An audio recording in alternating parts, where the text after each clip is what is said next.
ក្តីរាយការណ៍បន្ទាន់មួយដែលចេញផ្សាយដោយបណ្ដាញផ្សាយព័ត៌មាន ANI នៃប្រទេសអ៊ីរ៉ង់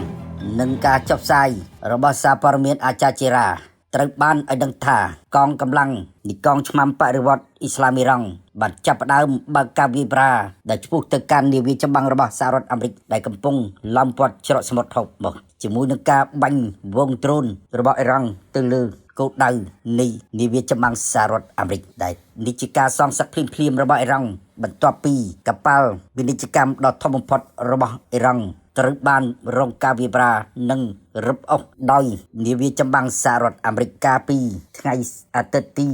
19មេសាយោងតាមប្រភពដដែលនេះកងឆ្មាំបដិវត្តន៍អ៊ីស្លាមអ៊ីរ៉ង់បានប្រកាសដោយបញ្ជាក់ថាកងកម្លាំងសហរដ្ឋអាមេរិកដែលឈរជើងនៅតំបន់សមុទ្រអូម៉ង់ត្រូវវាយរុញច្រានត្រឡប់ទៅវិញបន្ទាប់ពីមានការវាយរុញច្រានត្រឡប់ទៅវិញដោយអ៊ីរ៉ង់ប្រើប្រាស់វងដ្រូនវាយប្រហារបណ្ដាញផ្សាយព័ត៌មានរបស់ទូរទស្សន៍អ៊ីរ៉ង់ Press TV ក៏បានចុះផ្សាយថាវាជាការសងសឹកយ៉ាងលឿនរហ័សរបស់កងឆ្មាំបដិវត្តន៍អ៊ីរ៉ង់ដែលមិនទុកឱកាសឲ្យសត្រូវឈ្លានពានក៏ឃ្លានប្រឆាំងនឹងអ៊ីរ៉ង់នោះទីការស្រង់ចុះផ្សាយដោយទីភ្នាក់ងារសារព័ត៌មានអ៊ីរ៉ង់បណ្ដាញទូរទស្សន៍អ៊ីរ៉ង់ Press TV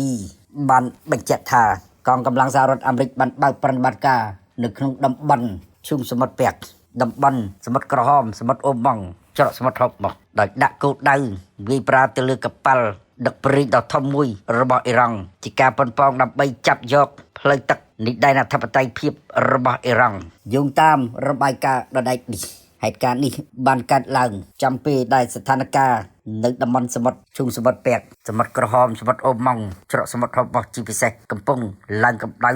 យ៉ាងខ្លាំងនៅពីនេះនៅគណៈដែរច្រកសមុទ្រហុបមកកំពុងតែក្លាយទៅជាប្រធានបទដ៏ក្តៅគគុកនៅលើវេទិកាអន្តរជាតិដែលក្រុមប្រទេសអឺរ៉ុបកំពុងតែសិក្សាអំពីការធ្វើអន្តរាគមន៍របស់ខ្លួនដោយរបៀបណាដើម្បីបញ្ចប់ភាពតានតឹងនៅច្រកសមុទ្រហុបរបស់រវាងសហរដ្ឋអាមេរិកនិងអ៊ីរ៉ង់ប៉ុន្តែពួកបច្ចឹមប្រទេសដែលមានប្រទេសបារាំងអង់គ្លេសអាល្លឺម៉ង់ដឹកមុខនោះប្រទេស3នេះសុទ្ធតែជាមហាអំណាចនៅអឺរ៉ុបប្រកាសថាខ្លួនគេអាចនឹងប្រតិបត្តិការចូលទៅតំបន់ច្រកសមុទ្រហុបមកជាមួយនឹងការប្រើប្រាស់សិទ្ធិស្របច្បាប់របស់ពួកគេឆ្លើយតបនឹងច្បាប់សមុទ្រអន្តរជាតិ UNCLOS ដែលប្រឆាំងដាច់ខាតការចាប់យកច្រកសមុទ្រទាំងឡាយណាដែលជាផ្លូវទឹកដ៏សំខាន់របស់ពិភពលោកជាចំណាប់ខ្មាំងនោះគឺត្រូវតែចូលរួមប្រឆាំងនឹងសហរដ្ឋអាមេរិកប៉ុន្តែក្រុមបច្ចឹមប្រទេសដែលប្រមូលកម្លាំងប្រទេសបានជាង40ប្រទេសនោះពួកគេកំពុងតែសិក្សាអំពីផ្លូវច្បាប់ច្រើនជាងវិធានការយុតិសេចក្តីថ្លែងការណ៍របស់កងឆ្មាំបដិវត្តន៍អ៊ីរ៉ង់ចុះផ្សាយ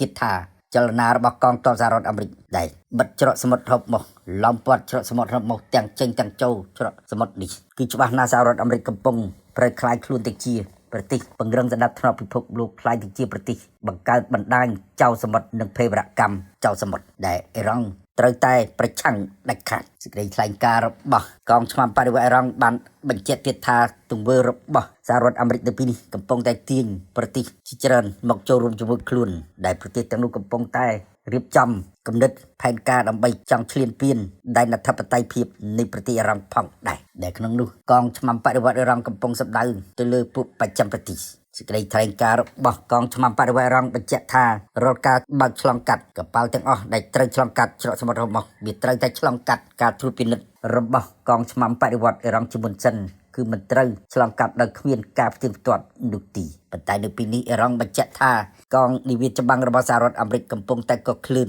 ដូចនេះវាត្រូវតែឆ្លើយតបជាមួយនឹងការវិវរាវិញដោយអាវុធរបស់អ៊ីរ៉ង់កងឆ្មាំបដិវត្តន៍អ៊ីរ៉ង់ប្រកាសថាការបើកច្រកសមុទ្រហុបមកឡើងវិញអាចធ្វើទៅបានលុះត្រាតែសហរដ្ឋអាមេរិកបញ្ឈប់ការឡោមព័ទ្ធច្រកសមុទ្រហុបមកជាមុនសិនទើបអ៊ីរ៉ង់អាចសម្រេចតាមក្រោយអ៊ីរ៉ង់ប្រកាសថាអ៊ីរ៉ង់សុខចិត្តប្រយុទ្ធជាមួយសហរដ្ឋអាមេរិករហូតដល់ដំណាក់កាលចុងក្រោយតែយ៉ាងណាមិនទាន់មានប្រតិកម្មភ្លាមៗពីសហរដ្ឋអាមេរិកថាតើការអះអាងរបស់កងឆ្មាំបដិវត្តន៍អ៊ីរ៉ង់ថាបានបាញ់ដ្រូនសម្ដៅទៅលើនាវាចម្បាំងសហរដ្ឋអាមេរិកនេះពិតដែរឬយ៉ាងណានោះទីហើយក៏ពុំទាន់ឃើញបណ្ដាញផ្សាយព័ត៌មានរបស់ពួកបច្ចឹមប្រទេសចុះផ្សាយដូចនឹងការចុះផ្សាយរបស់បណ្ដាញផ្សាយព័ត៌មានក្នុងស្រុកនៃប្រទេសអ៊ីរ៉ង់នោះទីបណ្ដាញផ្សាយព័ត៌មានក្នុងស្រុកនៃប្រទេសអ៊ីរ៉ង់ដូចជាបណ្ដាញទូរទស្សន៍ Press TV គ្រប់គ្រងដោយរដ្ឋទីភ្នាក់ងារសារព័ត៌មានរបស់អ៊ីរ៉ង់ Natanism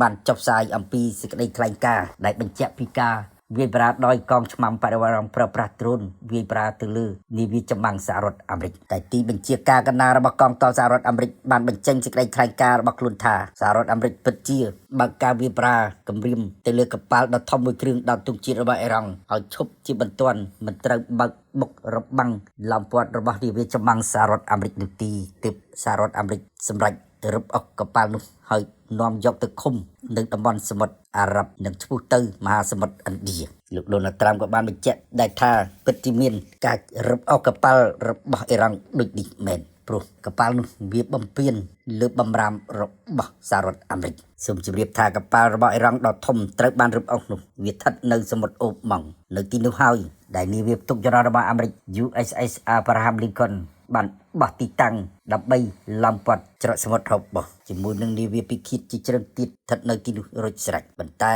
អ្វីដែលត្រូវដឹងនោះគឺកងទ័ពម៉ារីនបានហោះហើរអធិបតេយ្យជាមួយនឹងនាវាពិឃាតរបស់សហរដ្ឋអាមេរិកចូលទៅរឹបអូសនិងឃុំខ្លួននាវិកដែលបើកកប៉ាល់ដល់ទង់ជាតិអ៊ីរ៉ង់នោះអ៊ីរ៉ង់ប្រតិកម្មខ្លាំងណាស់ដោយសច្ចាសងសឹកយ៉ាងលឿនរហ័សបំផុតប៉ុន្តែសំណួរនៅតែសួរថាតើអ៊ីរ៉ង់នៅពេលនេះពិតជាបាញ់ដ្រូនទៅលើកប៉ាល់របស់សហរដ្ឋអាមេរិកដែលឬទីដែលព័ត៌មានក្នុងស្រុករបស់ប្រទេសអ៊ីរ៉ង់បានចុះផ្សាយដូចនេះក្នុងស្ថានភាពដ៏ផុយស្រួយបំផុតនេះដំណើរនៃការចរចាដែលរំពឹងទុកថាអាចនឹងកើតមាននៅលើទឹកដីប្រទេសប៉ាគីស្ថានកំពុងតែជួបឧបសគ្គអ៊ីរ៉ង់ប្រកាសថាខ្លួនគឺនឹងមិនបញ្ជូនគណៈប្រតិភូទៅចរចានោះទេប៉ុន្តែសហរដ្ឋអាមេរិកក៏កំពុងរៀបចំថាតើត្រូវបញ្ជូនគណៈប្រតិភូឬក៏ត្រូវបញ្ឈប់នៅពីនេះឥឡូវនេះទាំងសហរដ្ឋអាមេរិកនិងអ៊ីរ៉ង់កំពុងតែឆ្លើយចោទគ្នាទៅវិញទៅមកសហរដ្ឋអាមេរិកចោទអ៊ីរ៉ង់ថារំលោភកិច្ចព្រមព្រៀងបាត់ឈប់បាញ់គ្នា14ថ្ងៃដោយសារតែអ៊ីរ៉ង់បើកការវាយប្រហារទៅលើកប៉ាល់3គ្រឿង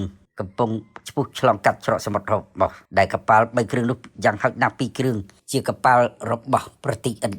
ឌាប្រតិកម្មខ្លាំងណាស់ហើយព្រមានថាឥណ្ឌាអាចនឹងបញ្ជូននាវាចម្បាំងដើម្បីចូលទៅច្រកសមុទ្ររបស់ប្រឈមមុខជាមួយនឹងកងនាវាចម្បាំងរបស់អ៊ីរ៉ង់ប៉ុន្តែឥណ្ឌានៅតែទាញអ៊ីរ៉ង់ចូលទៅ